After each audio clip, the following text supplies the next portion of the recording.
Hey guys, how are you all doing? Welcome to my channel. So, today we are gonna see, what if neglected Naruto x Samui x Kurotsuchi, part 1. Subscribe if you enjoyed the video. Let's start the story. Walking in the dark woods of the feared forest of death, was a young boy with bright blonde hair and ice blue eyes, wearing a pair of tattered black shorts, ruined red shirt, and a pair of worn out shoes.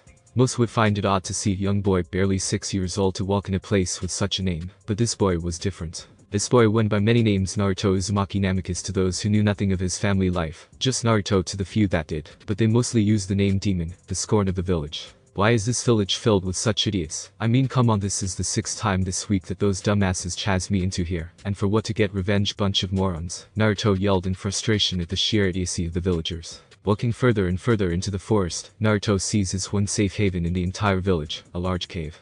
To most it would be strange to call a cave a safe haven, but to Naruto, it was like paradise, since no one knew about it but him. Walking inside the large cave, Naruto walked until he reached a large open area with a few things that he used to train, like a couple of practice dummies, and some stray kunai and shuriken and a few scrolls here and there. It's good to be back here. Sometimes I wonder why I ever go back to that village. Naruto muttered to himself before shaking his head, getting rid of the thought. Not the time to think of any of that. Today's the day I explore some more of this cave. Who knows, I might find something of worth. Oh, you have no idea. Grabbing a flashlight and some rope, Naruto heads further into the cave. After hours of exploring, Naruto was starting to get frustrated with rocks, and look for more rocks. Kami. Why can't I find anything in this stupid cave? Venting his frustration, Naruto kept kicking a wall until he heard two different sounds. Crack. Bam. Fuck, I think I just broke my foot, cried Naruto, holding his injured foot, whilst looking at the now broken wall and hate stupid wall. Hurting my foot like that? Why, I oughta wait a wall. Finally, I found something. Yada. Forgetting about his injured foot, Naruto starts walking down the new path. I swear if I find nothing but more rock I'm going to flip, Naruto whispered to himself. Walking for what felt like hours was actually 10 minutes, but he is 6 and has short legs. Naruto found something he didn't expect to find. Right in front of him were two massive metal doors covered in rust, with a large circle in the middle, with a faded image of a dragon's head. What the hell is something like this doing in a cave? Walking closer to get a better look at the doors, Naruto became curious as to what could be on the other side of the doors. So he placed both of his hands on the door, using all the strength his 6-year-old boy had to try and open the doors. But they didn't budge at all. Stupid doors wouldn't budge. Walking away from the door in sadness that it wouldn't open, Naruto turns on his heel and runs at the door, hoping the added speed would help him, only to trip and go face first into the door, causing his head to bleed, which splattered on the door as he fell on his back. As the drip down the door, the blood stopped moving and began flowing upwards to the center of the door, making it glow before stopping. Still dazed from his trip to the floor, Naruto held his head in pain. Using the door to hold himself up, Naruto wiped blood from his head with his free hand, still not noticing the door glow slightly until it flew open, sending Naruto to the floor, once again pissing him off. Okay, I have had it with this fucking cave. First my foot, then my head, and now I'm being made to eat the dirt by a door. A fucking door. Ranted Naruto, but stopped when he looked at the room he fell into with wide eyes. The room looked ancient and was covered in ice from the floor to the walls. The only walls still viable through the ice had faces carved into it, reminding him of the Hokage mountain. The most shocking part was a large blue orb floating in the center of the room, surrounded by pillars of ice and stone. What is something like this doing here? Naruto asked aloud. Walking closer to the orb, being careful so as not to slip on the icy floor, Naruto got a clearer look at the orb, and saw a shadow floating in the middle of the mysterious orb. Wanting to find out what it was, he carefully edged closer to it, but almost fell when a voice boomed around the room. So someone with the blood of the past has finally found this place, though I didn't think it would be one so young. Why are you here, boy? Boomed the voice, scaring Naruto. I found this cave years ago when my family locked me out of the house, and the villagers chased me into the forest of death, and I have been coming back ever since. This is the only safe place I know of. Answered Naruto, scared he had trespassed and was about to die for it. Why would your family lock you out, and for what reason would these villagers chase you? The voice asked in a slightly gentler voice. My family don't care about me. My father thinks I'm a waste of space that isn't worthy of breathing, and my mother doesn't even look at me. Naruto had tears gather in his eyes. Think about it. But the worst is my sister Mito. She knows that they don't love me, and rubs it in my face every chance she gets, wiping the tears away. Naruto continues. As for the villagers, they see me as a demon, because my father sealed the chakra of the Kyuubi into my sister and the soul into me, finished Naruto with anger in his voice. These people are foolish to think such things about you. I can sense your potential to become a strong fighter, and even these old eyes can see you are no demon. Naruto wasn't sure, but he swore he heard the anger in the voice's voice. Child, you wish to prove them wrong. Show them the power you hold within you. Not expecting the voice to ask anything, Naruto could only say one thing. You say something. Somewhere in Konoha. Why do I suddenly feel a sense of pride? Asked the white-haired man before shrugging and going back to reading an orange book. Gigolo Hitomi, you naughty girl. The poor bastard never noticed the group of kunoichi behind him. Back with Naruto. I said, would you like to prove everyone wrong about you? Asked the voice again, a little irritated at what Naruto said. A shocked look appeared on Naruto's face, but was soon replaced by one of confusion. No offense, Mr. Voice, but how can you teach me your voice? Naruto did not understand how voice could teach him how to be a strong badass fighter.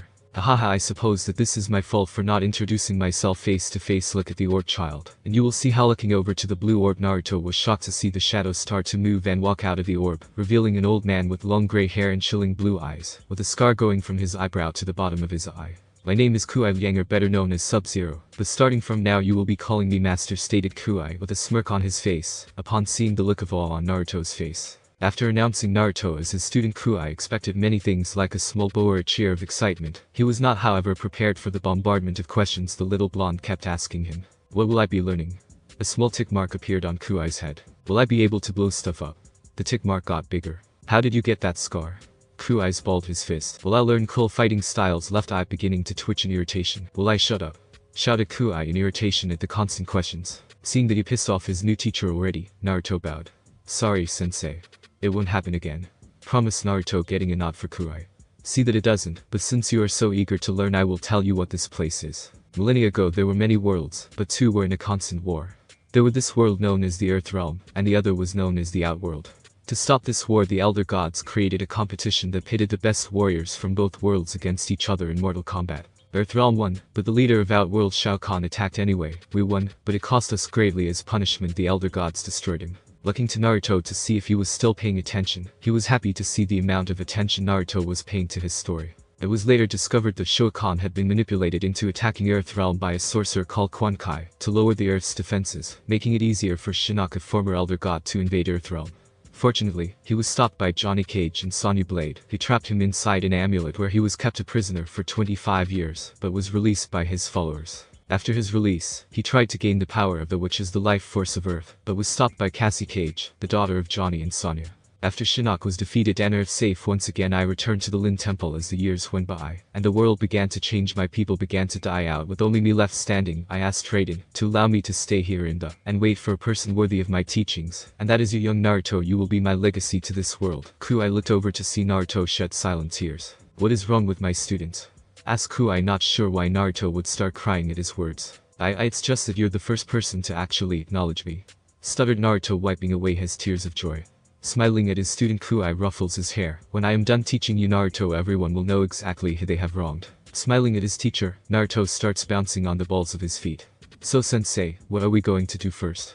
Naruto barely contains his excitement. First you are going to write a letter to your family, and I will place it in your bedroom for them to find, and after, well, let's just say you're going to be rather busy for the next 10 years. Hahaha, laughed Kuai, scaring Naruto about what plans his sensei had for him.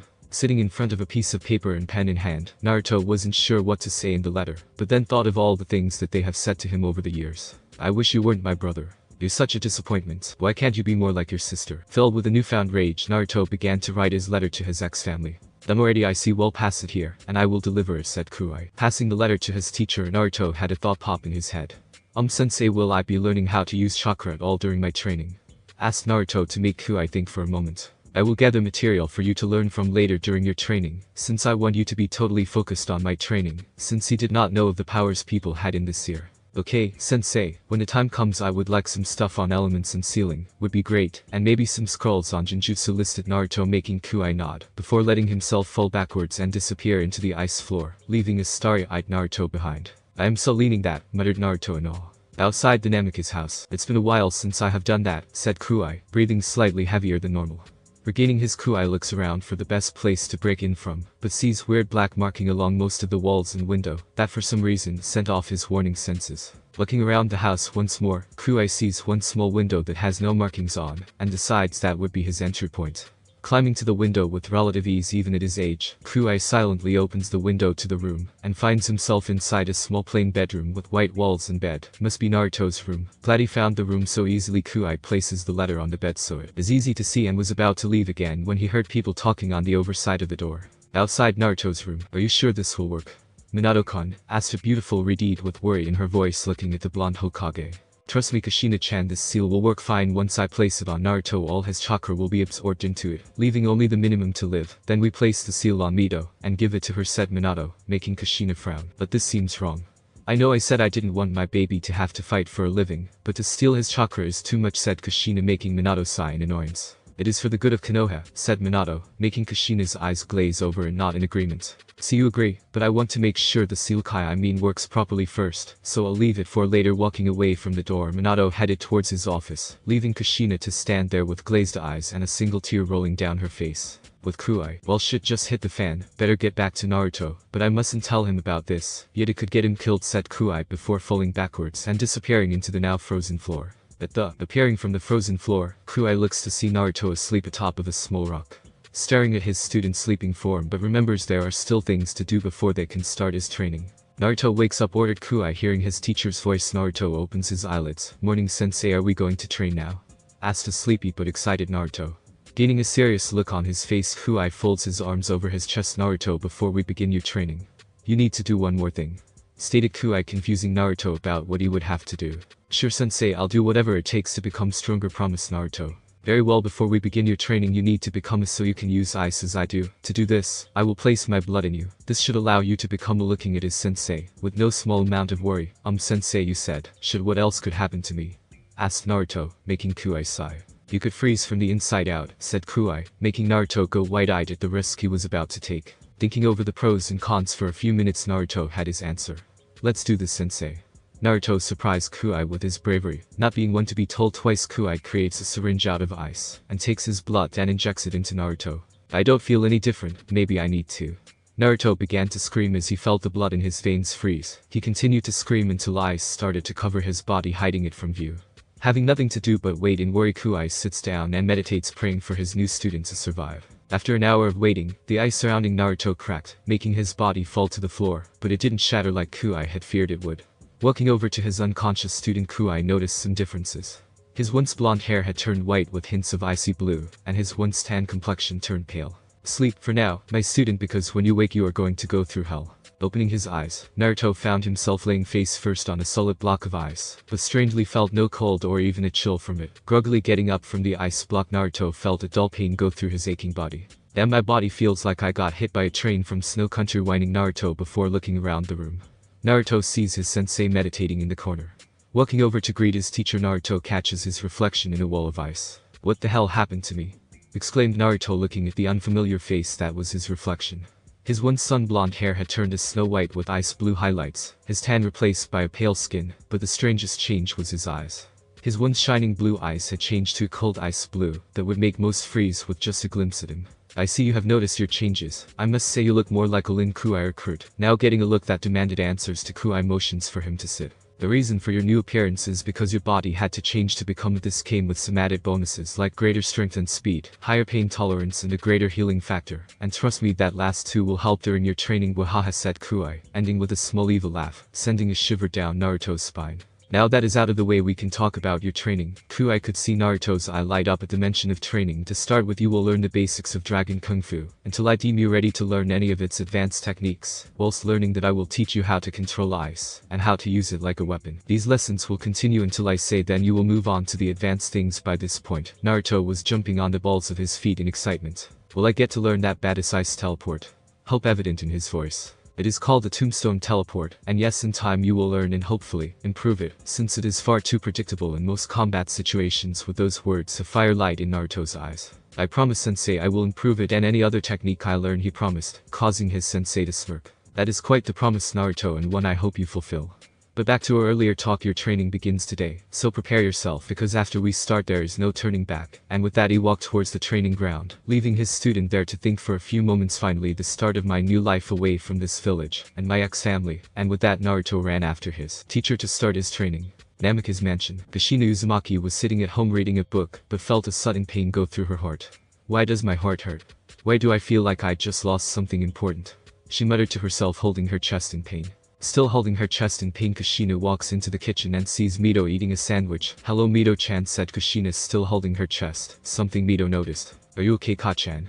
Seeing that her daughter was worried, she put on a full smile. I'm okay, Mito-chan, just feeling a bit under the weather.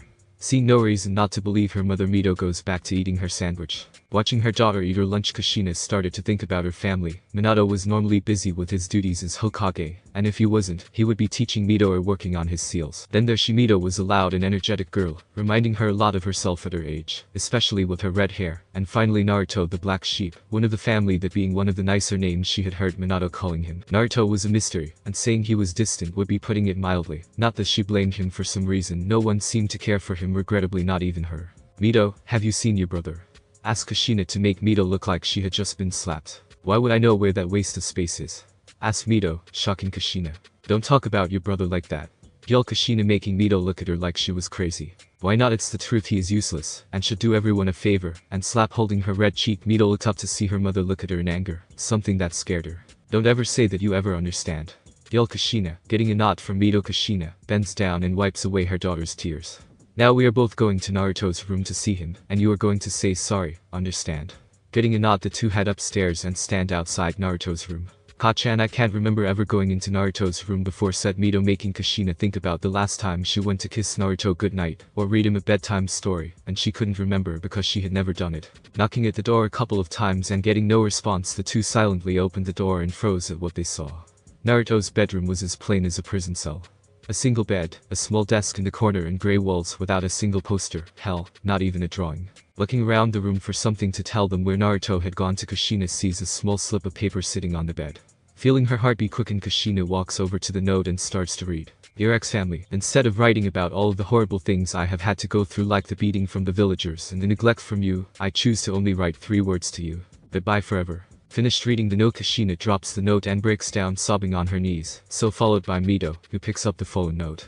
And so joins her mother crying on the floor. This is my fault, I wanted him to go to, cried Mito as she held the note to her chest. No, Mito-chan, don't blame yourself, blame me, Minato and this village, wept Kushina. Staying in Naruto's room for hours crying over the loss of Naruto, the two Raids heard the front door close. Kushina-chan, Mito-chan, I'm home, called Minato from downstairs. Hearing their husband-father's voice, the two rushed downstairs and hugged the life out of him, surprising him. Calm down you two and tell me what's the matter, said Minato, trying to comfort the two. It's Naruto and he's gone, cried Kushina, tightening her hold on Minato, making him wince. I'm sure he will be back soon from wherever he is, said Minato, who was panicking on the inside. Shit, did the little run die in the forest? For the first time in his life, Minato wished Naruto wouldn't be dead. No, he won't, he ran away. He left a note, said Kushina, passing the note to Minato, who read it quickly, his anger rising with each word he read. Shit, this ruins my plan for the seal, muttered Minato, was not expecting Kushina or Mito to hear it. Unfortunately for him, he forgot that Kushina being an ex-Jinchuriki and Mito being the current one, their senses are more advanced than normal humans, so they heard his whisper like it was a shout. Controlling their anger at Minato, the two Raids release Minato from the hug and watch as emotions flash across his face from anger to annoyance. Kushina, the ink on this note looks a day old at best. I need to gather Anbu to go and track him down. With that, Minato was gone in a yellow flash, leaving two angry Raids. Ka-chan, I get the feeling that Two-san hates Naruto, Nai, said Mito with a confused look on her face, not understanding how her Two-san could hate her brother. So do Mito, and I plan to find out why, said Kushina as she walked towards Minato's study, followed closely by Mito. Reaching Minato's office, Kushina notices the alarm seals on the door. Mito ran and got me a brush, some ink and paper, running to get the supplies. Mito returns shortly after, holding everything Kushina asked for. Quickly rewriting the seals on the door to the study, Kushina, followed by Mito, start walking in and towards the desk, but stops in the middle of the room, as a sudden sharp pain appears at the back of both their neck. Ignoring the pain, Kushina and Mito keep walking over to Minato's desk, and sees a folder named Project Chakra. Opening the folder, Kushina reads details of the project. Project Chakra, created by Minato Namikaze and Danzo Shimura and assisted by Orochimaru. This project was created for the purpose of creating the ultimate weapons for Konoha. Enter 1. I have had the Orochimaru experiment on the use of bloodlines for the weapons. So far only one has survived and has gained the ability of Mokuton, which is a step in the right direction. Hopefully soon Konoha will have an army of bloodline users at its beck and call. Entry 5. We have concluded that bloodlines, though powerful, are very hard to integrate into the human body as they are just rejected, resulting in human death. So instead we have needed to use something far more powerful and easier to integrate with humans. The answer is simple: Jinchuriki. Entry 14. By orders of Danzo, I have rescued Kushina from the Kumo ninja, resulting in her falling for me, increasing the plans for the Jinchuriki army. Entry 20. I have been stealing the chakra from the Jinchuriki for months now to test on to see the best ways to use it. Orochimaru has come up with several possibilities so far, but nothing major at the moment. Entry 28. I have impregnated the Jinchuriki. This could be the breakthrough we have been waiting for whilst giving birth. The seal will weaken, giving us the chance to reseal the beast inside the child. From there we can train it to become Konoha's weapon. Entry 29. It was all going so well, but my plans have failed. The Jinchuriki had twins, something I didn't foresee coming. This resulted in both children getting bits of the Kyuubi's chakra in them. Normally this would be a plus to have 2 children with tailed beast chakra, but it isn't. The chakra that should have gone to one was split, weakening our weapon. This won't do. Entry 44. I have designed a seal that should take all of the beast's chakra and absorb it. Now all I need to do is wait for the right moment to use it. For the second time that day, Kushina cried in sorrow. Seeing her mother start crying once again, Mito picks the dropped folder and reads it herself. Not a minute later joins her mother crying in pain, and they notice the seal on the back of the folder start to glow. Calming herself down, Kushina looks at her crying daughter Mito-chan, and goes and packs her things. We aren't staying here with that monster a second longer. Getting a nod from Mito, the two wiped their eyes and ran to their rooms to pack. Quickly packing their things, Kushina and Mito walk out of the Namikaze door, never to return. With Minato 10 minutes earlier, sitting in the Hokage office was Minato, who had just sent off a squad of Anbu to track down his wayward son. I know you're there, you can come out, sensei, said Minato, smiling slightly as he saw his sensei step out of the shadows. I see your time as Hokage hasn't dulled your senses like my old rival. Hears and praised Danzo with a slight smirk, looking at his best student. Taking a seat across from Minato, Danzo gained a serious look. Is it true that your son has left the village? Don't call that thing my son, but yes, it is true he has run away, but I have sent a squad of Anbu to retrieve him, answered Minato, causing Danzo to sigh in annoyance and frustration. I will never understand your hate for your son, but never mind that I will send out 2 squads of rude Anbu to help with the search. Have you finished the seal? Asked Danzo, getting a nod from Minato. If he is found by my rude Anbu, then I will have him taken to one of the underground bases for safekeeping, until we can proceed with the plan. Agreed. Send me a message when shit. The alarm on Project Chakra just went off. I have to go, disappearing in a yellow flash, leaving a worried Danzo. Namikaze Manor. Appearing outside his home, Minato sprints inside his office, only to see it empty with the Project Chakra folder on the ground, and covered with tear stains. In this situation, Minato could only say one thing. Shit. With Kushina and Mito. Ka-chan, where are we going to go now? Asked Mito. Since I am still a registered kunoichi, we can't leave the village, so we will be staying with my friend Makoto. Yay, I haven't seen Auntie Maiko in ages. Exclaimed Mito, was excited she could see her favorite auntie after so long. Walking down the dark streets of Konoha, drawing weird looks from passersby who wondered why the Hokage's wife and child would be walking this late at night with suitcases. Ignoring the looks they were getting, the 2 redheads made it to the Uchiha compound, and knocked on the clan head's home. As the door opened, Kushina and Mito smiled, seeing Sayori standing there. Hey Sayori-chan, remember me? Said Kushina, confusing Sayori. Hey, Ka-chan, there are 2 tomato heads at the door. Yelled Sayori, not seeing the 2 redheads' eyes twitch in annoyance at being called a tomato. Hearing her daughter shout, Makoto walked to the door to greet her longtime friend. Hey Kushina. What are you doing here at this time? Did you get into a fight with Minato? Asked Makoto. Can we put these 2 to bed? Then I will explain. Getting a nod, the 2 kunoichis took the girls into Sayori's room to sleep. Walking back into the sitting room, Makoto looks at Kushina with a serious look. Okay Kushina, what happened? With that, Kushina started to explain what had happened and what she had discovered. By the end of the story, Makoto was livid. That bastard.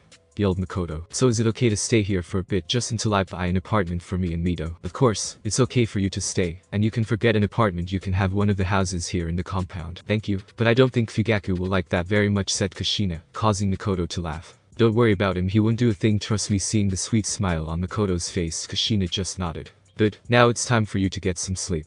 You have had a long and stressful day. Agree with her friend, the 2 headed off to sleep. As Kushina tried to fall asleep, she couldn't take her mind off of Naruto, and how badly she had failed him. I'm sorry Naruto, wherever you are. I hope you're happy, whispered Kushina before falling to sleep. It was an early morning in the village of Konoha, but deep below, young Lin's student was practicing with his sensei. Very good Naruto, you have almost mastered the dragon style, all you need is more experience using it, praised Kuai, looking at his now 11-year-old apprentice. It's all thanks to you, sensei, replied Naruto with a bow. The past 5 years of training had been great for Naruto. He had changed a lot over the years. He had grown to a nice 5ft6. His hair was still the same color, but it had grown into a shaggy look with some bangs covering his eyes, Ichigo Dangai, and his face had become more angular with the loss of his baby fat. Basically, he looked like a young Minato, but with blue and white hair, paler skin. Since his old clothes no longer fit, Naruto now wore a pair of black steel-toed combat boots with black combat trousers, with a nice blue belt with the Lin Kuei symbol on it. For his upper body, he wore a tight sleeveless black shirt, showing off his defined muscle. Over this, a nice blue short-sleeved trench coat, and as tradition, he wore the Lin mask. True, but without your natural skill and your determination, it would have taken much longer to teach you. But enough of that, let you see your progress in your ice manipulation. Show me your weapons of choice. Following his sensei's command, Naruto holds his hands out and forms 2 kamas made of pure ice with jagged edges. After forming the kamas, he starts going through his kata for them called the dragon's talons. Finishing his kata he releases his weapons making them shatter on the ground. But very good, now show me your other weapon, ordered Koi. Bowing to his senses, Naruto holds his hands together and forms a Muramasa katana that was a bit longer than normal. Going through his kata for his sword called the dragon's fang. Finishing his kata, Naruto drops the weapon shattering it and turns to bow at his now clapping sensei. Very impressive. To learn two of the Lin Kuei's most difficult weapon styles is no easy feat, yet you my student have done it, and I couldn't be prouder, said Kuei with pride evident in his voice. Thank you sensei, will that be all for today? Yes, I know about you progress in the Lin Kuei ice style moves, but before I can teach you further you must do something. Give me your word sensei, and I swear on my honor it will be done. Don't be too hasty, me student, you should hear the mission before accepting. But since you are so eager, your mission is to kill every bandit at a small camp located east of here. I believe it is near a small country called the Land of Waves, finished Kuei, looking at the shocked face of his student. But sensei, I've never killed before, said Naruto looking at the ground. I don't think I can kill in cold blood. He muttered, sounding sad, that he would disappoint his teacher. Looking at his student, Kuei couldn't help but think this is what his father must have had to do when training him and his brother. Naruto, you are ready for this. I know you are. I agree killing in cold blood is wrong, but killing to protect those weaker than you is something that I believe in, and I hope you learn too as well, said Kuei, looking as Naruto kept his head down thinking on his words. Naruto thought of his sensei's words over and over again in his head. No one ever looked out for me, so maybe if I look out for those weaker than me, I can stop people having to go through the same things I did. With that thought in mind, Naruto looked up to his sensei with fire in his eyes. If I can help people like you help me, then I will, even if I have to kill, exclaimed Naruto with determination. But go and gather all that you think you require, then we shall both go so I can watch you fight, said Kuei, making Naruto run off and gather his supplies. I hope I'm making the right choice, but with the world like it is, then the kids in school must be doing something similar, Kuei said to himself, not knowing how wrong he was. The Chiha compound. Mito, you are going to be late to the academy if you don't get up, shouted Kushina. The past 5 years have been kind to Kushina. She still looked like she was in her 20s even though she was nearly 40. Coming, Kachan, shouted Mito from upstairs. Mito had grown to become a clone of her mother in the past 5 years, but still had some of her father's features like her blue eyes and some blonde highlights in her long red hair. Shouting goodbye to her mother, Mito runs towards the compound gates, only to see Sayori standing there with an annoyed look on her face. And what took you so long?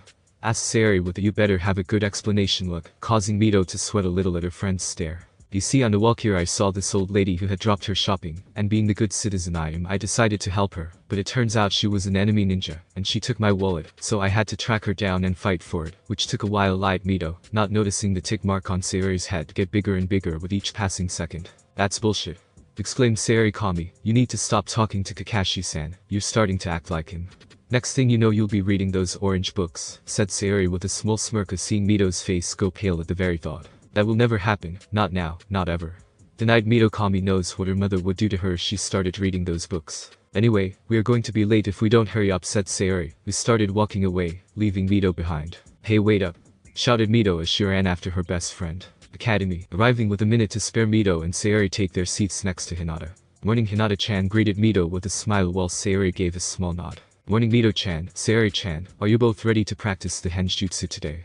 Asked Hinata. You bet I might finally have it down to 2 hand seals, boasted Mito with a grin on her face, only for it to falter when she saw the 2 deadpan looks her friends were giving her. It has taken you this long to get that far, even Shikamaru can do it with 1 hand seal, and he is the laziest bastard I know, said Sayori, making Mito depressed. It's not my fault, I have massive chakra reserves and very little control, muttered Mito, making her friends snicker at her.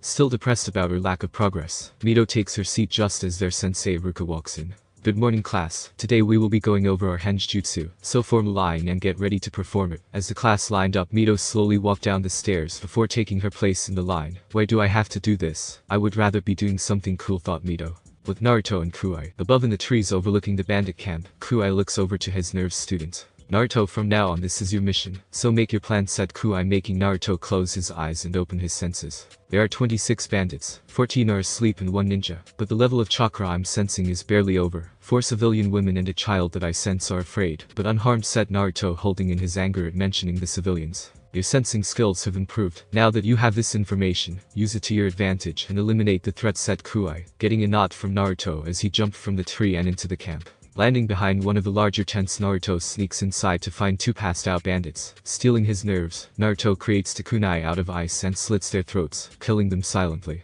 Fighting the urge to puke, Naruto heads out of the tent and hides in the shadows of another tent, and repeats the process, until only the bandits are awake, and the ninja is left. Leaving the shadows of the tents, Naruto sneaks behind the guards of the prisoners, and jams a kunai each into their temples, killing them instantly. Walking over to the terrified prisoners, Naruto puts a finger over his masked face, where his mouth would be telling them to be silent. "SHH, I'm here to help. I'm going to untie you, but I need you to stay here until I have finished clearing out the rest of the bandits, okay?" Seeing them nod, Naruto creates a kunai and cuts the ropes that bound them. "Okay, stay silent, I'll be back." About to walk out, Naruto felt a small tug on his shirt, and saw the only child of the group holding it. "Yes?" asked Naruto. "Can you please save my Ka-chan?" "The man with the headband took her," said the small boy with tears in his eyes. Nodding his head, Naruto headed straight towards the biggest tent in the camp, most likely belonging to the only ninja of the group. Reaching the tent in record time whilst taking care of the renaming bandits, Naruto lifted a corner of it and snuck inside, but what he saw made him see red with rage. The unknown ninja was ripping the clothes off of the poor women whilst smiling. Creating his ice katana, Naruto walks out into the open and glares at the man. "Stop your animal, you won't harm her any longer," said Naruto, making the man turn around to look at him, releasing the woman at the same time. "Who are you, and what are you doing here?" demanded the man with a sneer. "I'm here to save the captives. As for who I am, that's simple, I'm your executioner," said Naruto as he charged with his ice katana. Smirking at Naruto, the man brought out a kunai and blocked the strike. "Haha, that is a good one, my executioner.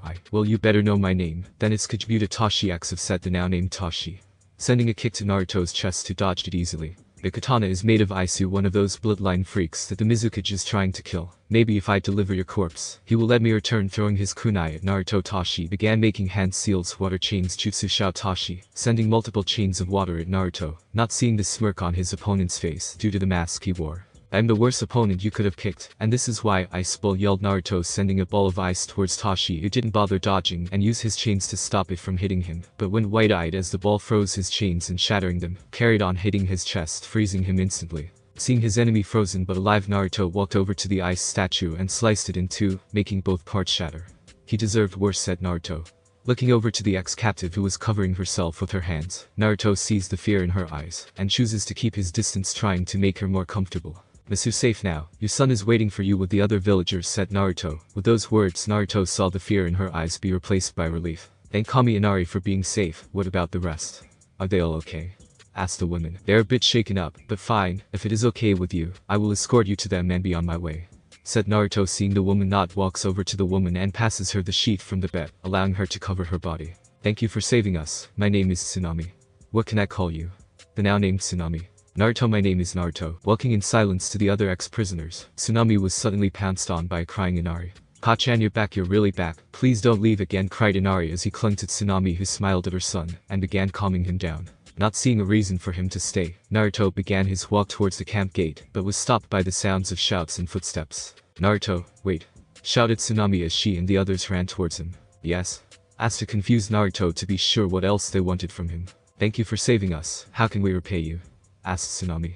"I don't want anything," said Naruto as he began walking away again, leaving a shocked group expecting him to want something to save them. Kuai's location. Arriving at the meeting point, Naruto sees his sensei sitting on a rock waiting for him. "I see you have finished quite quickly. Well done. From now on your training becomes harsher. Are you ready?" asked Kuai. "Yes, sensei," said Naruto with a bow. "Good, from now we won't return to the chamber. I want you to get used to this world, so we shall travel and train. I have already prepared everything for your training, so our first stop will be Snow Country for you to learn more advanced ice manipulation, and maybe create some new techniques." Nodding to his sensei, the two traveled back towards the boat they used to get to Wave and set off for Snow Country. High in the mountains of Snow Country was a tombstone with a statue made of solid ice, shaped like the Lin symbol. Sitting in front of the tombstone was Naruto, who had changed from a young boy to a warrior. Standing at an impressive 5 feet 11, Naruto had lost what remained of his baby fat, leaving him with a chiseled and handsome face. The only imperfection he had was a thin scar that went from the top of his eyebrow to the top of his cheek. Over the years, his clothes hadn't changed much. He still wore black combat trousers, along with a tight black shirt. Over this, he wore his ice blue trench coat, but with an added hood and the sleeves ripped off. To complete his outfit, he wore the traditional Lin mask. "It has been years since you died, master. I know you said it was because you were away from the Jinsei, but I can't help but think your death is my fault. If I hadn't found you, then you would still be alive," muttered Naruto, looking at the words that were chiseled into the stone. Here lies Kuai Liang, master of the Lin, teacher, father figure. I wish you could be here to see me re-establish the Lin, but I can take solace in knowing you're watching over me. Standing up, and giving a quick bow, Naruto started walking away from the grave, and heading down the mountain, and towards the small village at the bottom, named Sukashi Yuki Little Snow. As Naruto got closer to the small town, he pulled up his hood, hiding his face from view, not wanting to be recognized by anyone that might be looking for him. Walking through the village and towards the gate, Naruto drew curious looks from the people of the town, since it was rare for anyone to travel to this small village. Ignoring the looks he was getting, Naruto kept a normal pace and continued towards the village gates, but when he arrived he was greeted by 30 samurais. "Sub-Zero-sama, please come back to the capital. The daimyo would like to see you," said samurai in charge of the mission. Ignoring the samurai, Naruto keeps on walking out the gate, but suddenly has to dodge a wave of chakra. Turning to where the wave came from, Naruto sees all of the samurai holding their swords. "I'm sorry, Sub-Zero-sama, but the daimyo has ordered us to bring you in, and that is what we shall do," shouted the leader of the samurai as he and the others charged at the annoyed Naruto. Not wanting to waste his time fighting them, Naruto folds his arms and falls backward, disappearing into the ice. "Damn it, he got away again. Who's going to tell Koyuki Haim that we didn't catch him because I told her last time," said the now scared samurai leader, causing everyone to point towards the newest samurai off the group. "He can do it," shouted the group, causing the villagers watching to sweat drop as seeing a powerful samurai crying in fear at what their daimyo will do to him. With Naruto having escaped his pursuers, Naruto headed towards the coast to take his ship towards the land of waves to restock, and then the land of water, where he would track down his target. Over the last year, Naruto had made a name for himself across the element nations by becoming a bounty hunter under the name Sub-Zero, in honor of his master. But with reputation comes notoriety, as after he defeated an A-rank missing nin, he was placed in the bingo books as an A-rank ronin, a ninja without an affiliation to a hidden village. Fortunately for Naruto, they had next to no information about him other than his cover name, and a picture of him with his hood up. Other than bounty hunting, Naruto did the occasional mission if the pay was good enough. One of his best clients was Iwa, since it was low on shinobi for the last Great War, and another was Kiri with their low numbers after the Civil War. They offered many jobs to him, something he was thankful for. That and he found Kurotsuchi and Make-Q didn't hurt. Reaching the coast, Naruto climbs aboard his small sailing boat and heads towards the waves for the first time in 5 years. Same time, in the past 5 years, Konoha had changed with many things happening, but one of the most devastating was the Uchiha massacre. Nearly every Uchiha apart from the children, a few civilians and Mikoto had been killed by Miko Uchiha, daughter of Mikoto and Anbu captain now S-rank missing nin. Team 7, which consisted of Kakashi Haddock, Mito Uzumaki, Sayori Uchiha and Kiba Inuzuka, were ready to blow a gasket from the amount of D-rank missions they had to do, namely catching the devil cat Tori. Over the last 5 years, Mito had grown from a young girl to young woman that looked and acted identically to her mother's long red hair, porcelain white skin and a beautiful face and figure that made me drool. Sayori had become a carbon copy of her mother Mikoto, something that men in Konoha were grateful for. She had long black-blue hair, soft white skin and a beautiful face and body. Kiba looked like a typical Inuzuka, wild spiky brown hair, red fangs on both cheeks and a coat with fur around the collar. Right now Team 7 stands in front of Minato Namikaze, the Yondaime Hokage and ex-husband to Kushina Uzumaki. "Mission accomplished, sensei," said Kakashi was not looking up from his book, much to Minato's annoyance. "Very well, would you like another mission? We have many D-rank ones to complete," asked Minato. Seeing his student ready to shout, Kakashi spoke first. "Actually, sensei, I think they are ready for a C-rank mission," said Kakashi using his patented ice smile. "Very well, Kakashi," Senten Tsuzuno ordered Minato, and without a second delay, an Anbu walked in with an old man wearing a straw hat and drink from a jug. "I'm the super bridge builder Tsuzuno, and I wanted super protection. How are these kids going to protect me?" The red-hat one looks like a tomato. The gloomy girl looks like she'll cut herself more than the enemy. And that kid has a dog. What's that gonna do? Piss on the bandits. At the end of Tsuzuno's rant, the 3 genins had to be held back from beating the man black and blue by Kakashi and the Anbu. "Don't worry, sir, I'm an experienced person. I can handle a couple of bandits," said Kakashi, still holding Mito and Sayori back from beating the old man. After discussing the time, they would meet at the gate. Team 7 went to their homes to prepare for the mission. The Uzumaki home. Getting to her home, Mito runs into the kitchen to see her mother wearing her uniform and her hair in a ponytail. "Ka-chan, I finally got a C-rank mission. Now I can help you look for Nai-chan," exclaimed Mito happily as she hugged her mother. Over the past 11 years, Kushina had been looking for signs of Naruto on every mission she took. She had even asked Jiraiya to help her look, but with no success. A day didn't go by when Kushina didn't cry at the loss of her son, not that she had the right to call him that. "That's great, Mito-chan, what's the mission?" asked Kushina, hoping it was nothing too dangerous for her daughter. "Just guarding some drunk bridge builder that lives in waves. I wanted to guard a prince, but no, instead I got an old drunk," exclaimed Mito, making Kushina chuckle at her daughter. After talking to her mother a bit longer, Mito packs her equipment and heads out the door, not seeing the worried look that was on Kushina's face. Konoha Gate. "So Imo, when are your teacher and that tomato girl getting here?" Tazuna either did not notice or plain not caring at the glare Sayori was giving him. Kakashi-sensei is normally late, and I wouldn't be surprised if Mito stopped off for ramen on the way here, said Sayori, not sensing the person behind her. That hurts, you know, Sayori-chan. Do you think that badly of your sensei?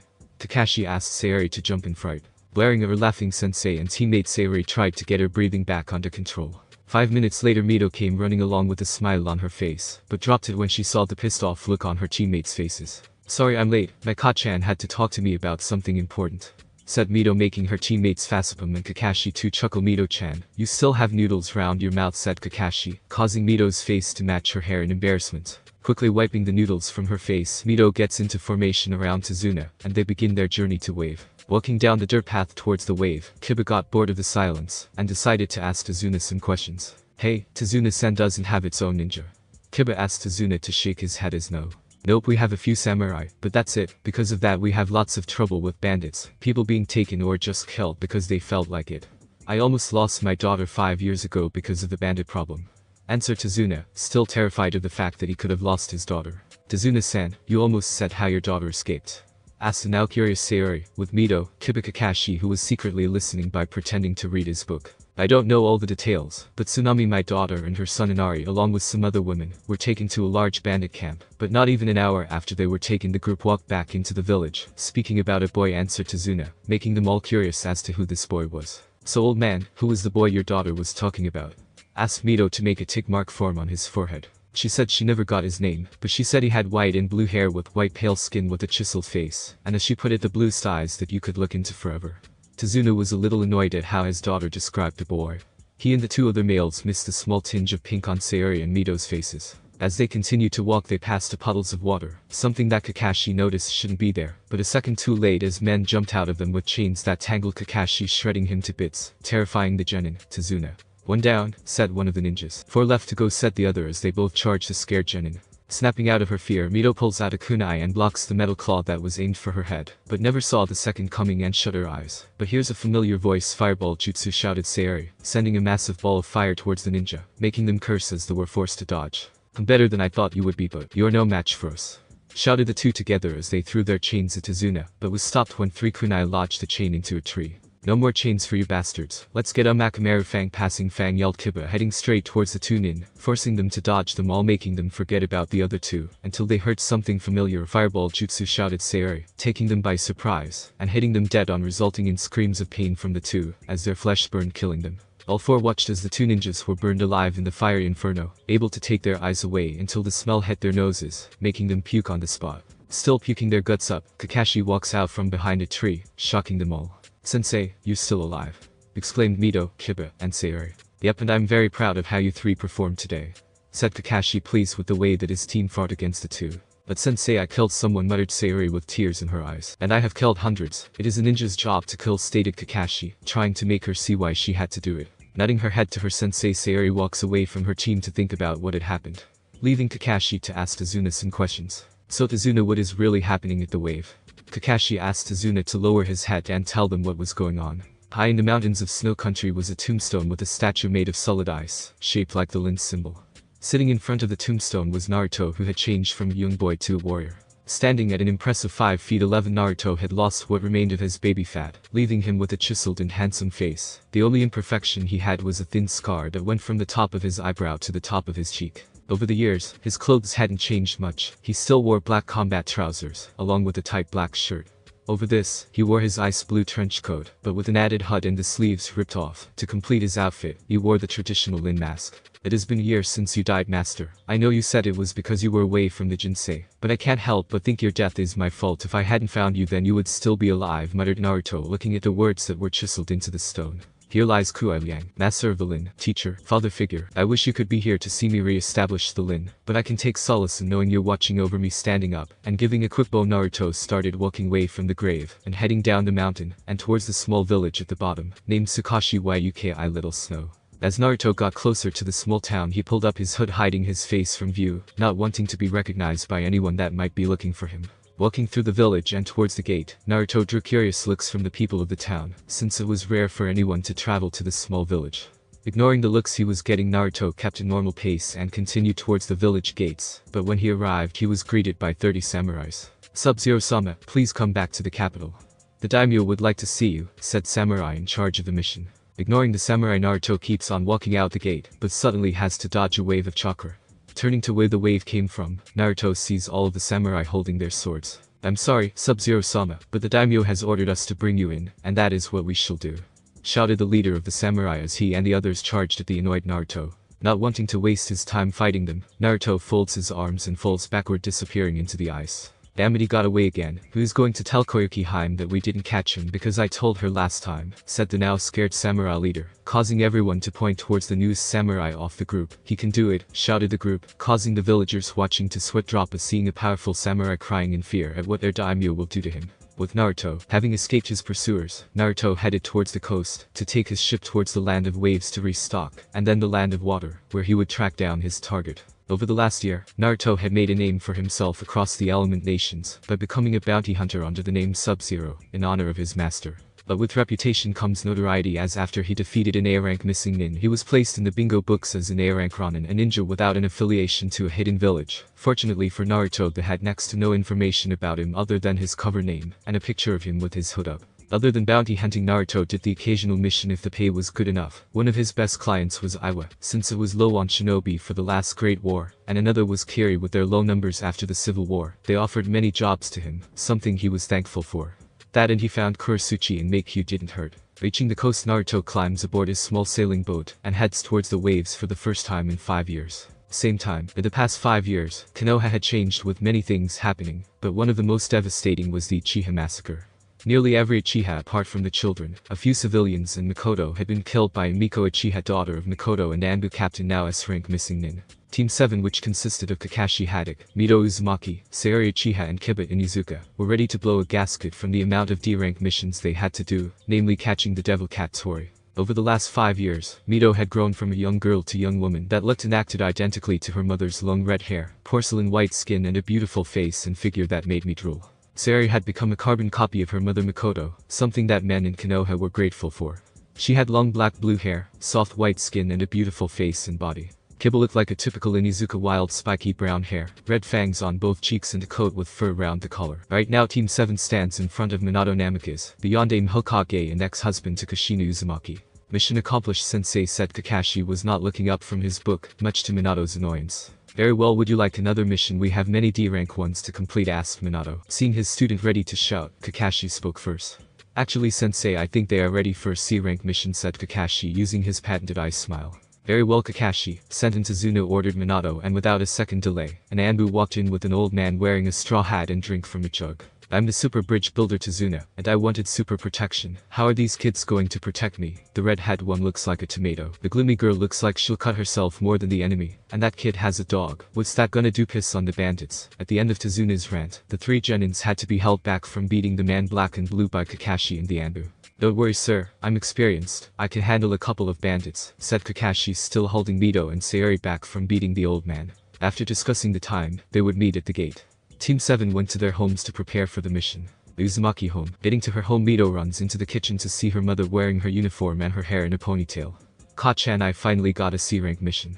Now I can help you look for Nai-chan, exclaimed Mito happily as she hugged her mother. Over the past 11 years, Kushina had been looking for signs of Naruto on every mission she took. She had even asked Jiraiya to help her look, but with no success. A day didn't go by when Kushina didn't cry at the loss of her son, not that she had the right to call him that. That's great Mito-chan, what's the mission? Asked Kushina, hoping it was nothing too dangerous for her daughter. Just guarding some drunk bridge builder that lives in waves. I wanted to guard a prince, but no, instead I got an old drunk, exclaimed Mito, making Kushina chuckle at her daughter. After talking to her mother a bit longer, Mito packs her equipment and heads out the door, not seeing the worried look that was on Kushina's face. Konoha Gate. So Imo, when are your teacher and that tomato girl getting here? Tsuzuno either did not notice or plain not caring at the glare Sayori was giving him. Kakashi-sensei is normally late, and I wouldn't be surprised if Mito stopped off for ramen on the way here, said Sayori, not sensing the person behind her. That hurts, you know, Sayori-chan. Do you think that badly of your sensei? Kakashi asked Sayori to jump in fright. Blaring at her laughing sensei and teammate, Sayori tried to get her breathing back under control.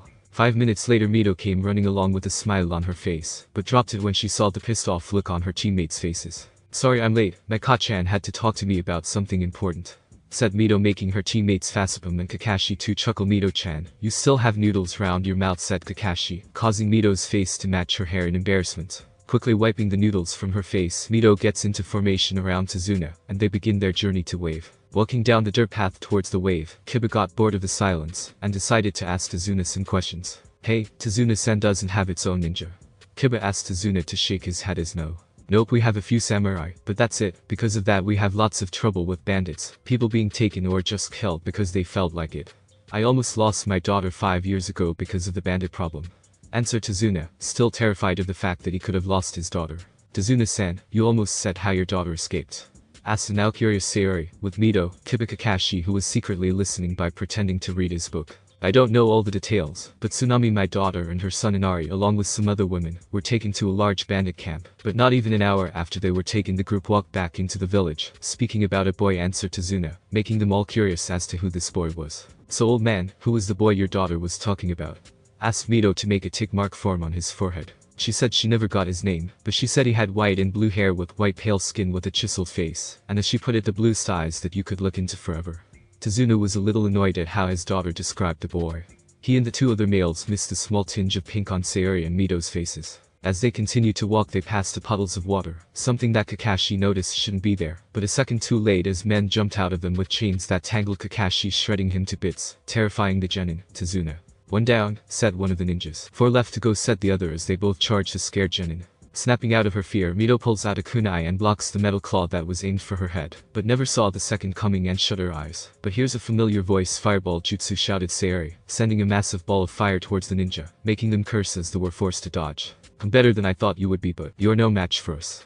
Shouted the two together as they threw their chains at Tazuna, but was stopped when 3 kunai lodged the chain into a tree. No more chains for you bastards. Let's get a Makamaru Fang, passing Fang, yelled Kiba, heading straight towards the two nin, forcing them to dodge them all, making them forget about the other two, until they heard something familiar. Fireball jutsu, shouted Sayori, taking them by surprise, and hitting them dead on, resulting in screams of pain from the two, as their flesh burned, killing them. All 4 watched as the 2 ninjas were burned alive in the fiery inferno, able to take their eyes away until the smell hit their noses, making them puke on the spot. Still puking their guts up, Kakashi walks out from behind a tree, shocking them all. Sensei, you're still alive, exclaimed Mito, Kiba, and Sayori. Yep, and I'm very proud of how you 3 performed today, said Kakashi, pleased with the way that his team fought against the 2. But sensei, I killed someone, muttered Sayori with tears in her eyes. And I have killed hundreds. It is a ninja's job to kill, stated Kakashi, trying to make her see why she had to do it. Nodding her head to her sensei, Sayori walks away from her team to think about what had happened, leaving Kakashi to ask Tazuna some questions. So Tazuna, what is really happening at the wave?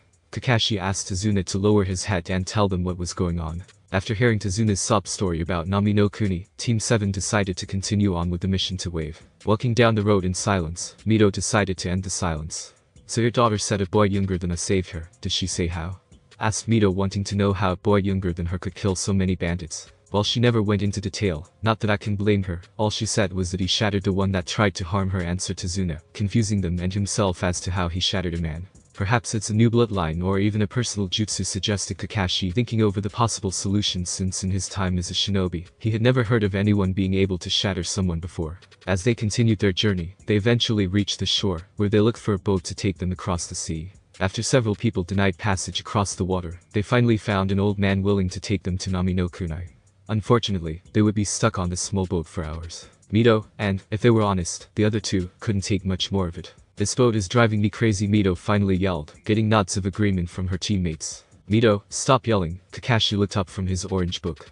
We need to stay quiet, and your yelling can probably be heard a mile away, besides he will probably reach land soon. Kakashi was right, for out of the mist appeared a structure of stone, stretching most of the water.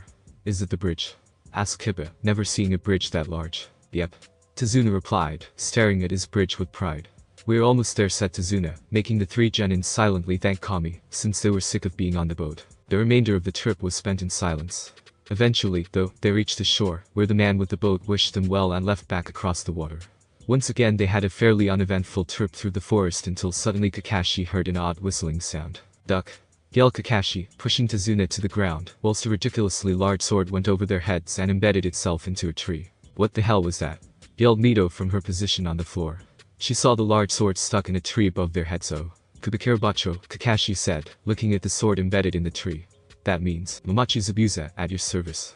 A man said, jumping onto the sword embedded in the tree before bowing sarcastically.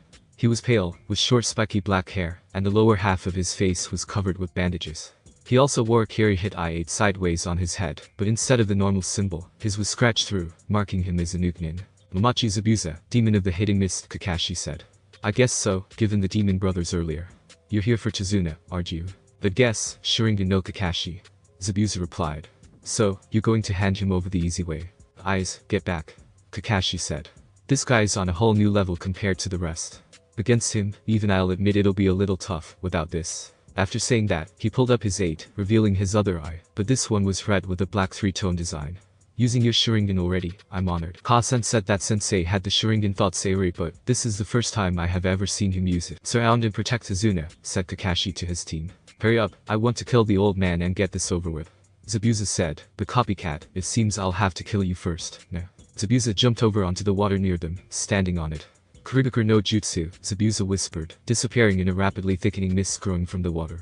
Damn, how'd he know? Kakashi said. The Sharingan can't see through this mist. A killing point, said Zabuza from somewhere in the mist. Liver, lungs, kidney, brain, spine, clavicle vein, larynx, and heart. Which one should I choose? Ha, it's gonna take more than that to scare us. Yelled. Oh, they have a pair, let's see what I can do about that. Suddenly, the air was filled with killing intent, making Kibba and the others freeze in fear. What is this? Thought Kibba as he shook in fear. Beside him, Sayori was nearly as affected. This is the killing intent of A. She, though, sensed the ever-growing Kai in the air. This is insane. I can't take this, I'd rather die now. Nearly against her will, her hand began raising a kunai to her neck. Beside her, Mito, who seemed relatively unaffected by the amount of Kai the two were emitting, saw her. What are you doing? She yelled, shoving Sayori's arm down. You're trying to kill yourself. I knew you were emo. Thanks, said Sayori, eyeing her arm suspiciously. I don't know what I was doing. Don't worry about Sayori, Kakashi said. I won't let my comrades die. Oh? Zabuza said from the mist. We'll see about that. Suddenly, he appeared out of the mist, running towards Team 7's students, who were grouped around Tazuna. With Kibba frozen in fear and Sayori still slightly trying to fight off her own arm, Mito was left to try to defend them. She defensively grabbed a kunai, standing in front of Tazuna, and growled at Zabuza. Zabuza never made it though. Instead, midway through, he was tackled by Kakashi. Nice try, said Kakashi. But it'll take more than that to threaten my students in charge. Zabuza sprang up, pushing Kakashi off him. They both stood in front of each other, neither so much as twitching. Suddenly, Zabuza rushed towards Kakashi, but instead of directly attacking, jumped over him in a flip, bringing the sword down on him in midair. To his surprise, Kakashi was unable to retaliate in time, resulting in Zabuza slicing him across the head. However, instead of blood rushing out, Kakashi simply dissolved into water. Mizubunshin, Zabuza thought, watching Kakashi dissolve into a puddle. But there's no way he could have copied my techniques in the mist. Oh, that was certainly impressive, Kakashi, Zabuza said. You had your clone distract me while you were actually hidden in the mist around me, observing. Oh, so you figured it out, have you? Kakashi said, walking towards Zabuza. Too bad, I was going to use a great strategy against you, but obviously, you have everything figured out, don't you? Zabuza, instead of attacking Kakashi, simply ran into the forest. Sensei, I can smell he has several clones spread around to confuse you, but the real one is in front of you. Yelled Kibba to Kakashi. Thanks Kibba. Kakashi said. So, in Inizuka, eh? The real Zabuza said, walking towards Kakashi. Should have known since he has a dog with him. Well, I guess I can't just clone spam you, can I? Nope. Kakashi answered, giving him a nice smile. Guess not. Well, I guess it doesn't matter, either way, does it? Zabuza said. Because I don't need clones to win this. With that, Zabuza disappeared in a burst of speed, reappearing behind Kakashi, who turned to deflect his sword with a kunai. They locked blades for a half-second before Kakashi ducked beneath his, aiming to thrust the kunai into Zabuza's stomach. Instead, Zabuza quickly brought his knee up to connect with Kakashi's head, before flipping back out of range. They both engaged in a standoff, circling each other, Kakashi holding his kunai, Zabuza with his sword. Suddenly, Zabuza again rushed towards Kakashi, who barely deflected the sword again, forcing it to pass millimeters above his head. He was unable, however, to block the sword coming back, resulting in its passing through his body, before once again dissolving into water. Damn it. Zabuza cursed, before listening for the copy ninja to attack. After a few seconds of waiting, he did indeed attack, jumping through the air to try to attack Zabuza from above. Zabuza brought his sword above his body, attempting to slice Kakashi as he came down above him, but Kakashi twisted violently to the side, angling his foe away from Zabuza. Once he reached the ground, he brought his kunai down towards the back of Zabuza's neck, before Zabuza twisted around to deflect Kakashi's hand with the back of his arm. Without waiting, Kakashi brought a kunai up with his other hand, which Zabuza was unable to avoid entirely, resulting in a long, but shallow, gash across the front of his chest. You'll pay for that, Scarecrow. Zabuza said, bringing the sword down towards Kakashi, who barely managed to duck underneath it to headbutt Zabuza in the chest. Zabuza was lifted bodily by the simple attack, before flying back several feet. He returned to his feet just in time to deflect another kunai from Kakashi, bringing his sword up towards Kakashi's chest. Kakashi jumped above the swing of Kubikira Bouchu, before bringing another kunai down towards Zabuza, who ducked away from Kakashi, bringing his sword up to prevent Kakashi from following. Zabuza once again moved towards Kakashi, holding his sword beside him, as if to bring his sword up in a diagonal swing. Instead, he used his sword as a counterweight, bringing his leg up to kick Kakashi in the side of the head, sending him flying. Kakashi landed in the water, swimming below to retreat before attacking again. Wrong move, Scarecrow. Zabuza said, walking over to the water. Sura no Jutsu.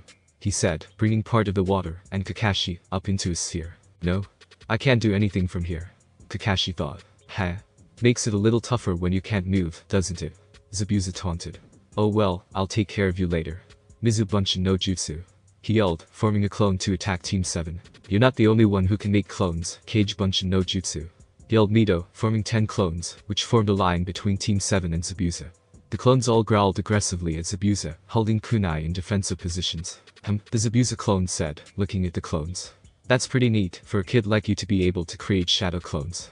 You're something else, most couldn't create 10. But you're still going to lose, do you know why? No? Mito answered. I'm not going to lose. Yes you are, you're weak.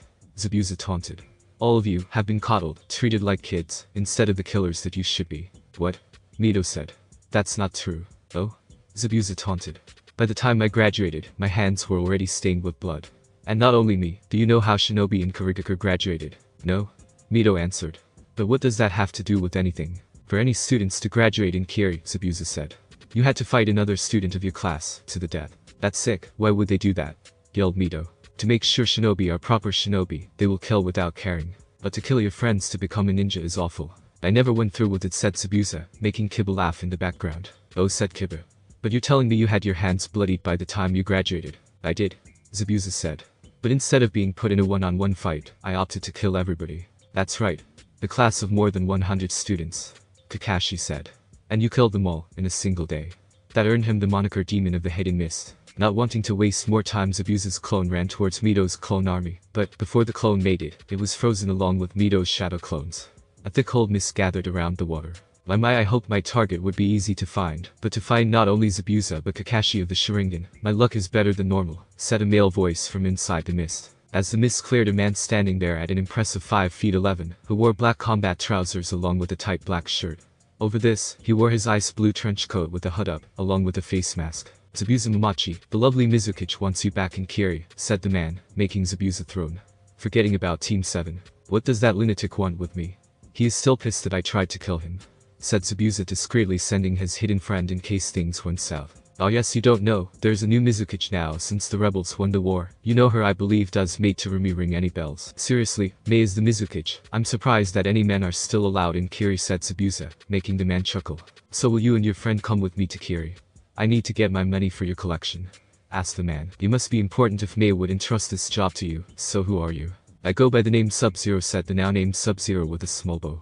Thanks for watching my video. Leave a like if you enjoyed my video, and also do consider subscribing to my channel for more awesome content. See you next time. Till then, sayonara.